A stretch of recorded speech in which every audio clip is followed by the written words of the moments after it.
Alright fellas, in today's episode, I'll be showing you guys how to use an SKS, or a Chinese Type-56.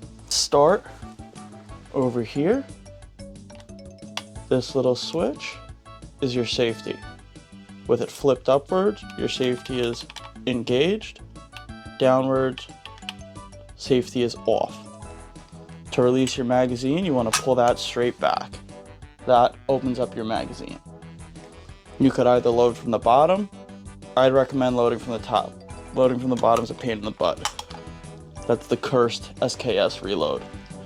So, to load, you would cock your weapon.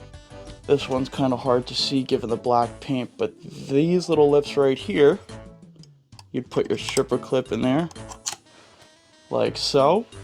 You'd push your rounds down into it, and you're ready to rock and roll. Overall, the SKS is a very simplistic weapon with a very easy to disassemble system as well. So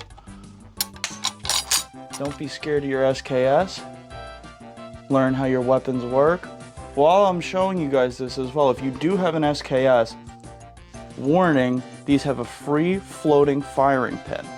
Given that the firing pin can get jammed in the forward position, you can go full auto and dump the whole mag. Keep your firing pin cleaned. If not, they sell spring replacement kits. I'm not gonna get a spring replacement kit. I clean my guns like obsessive compulsively.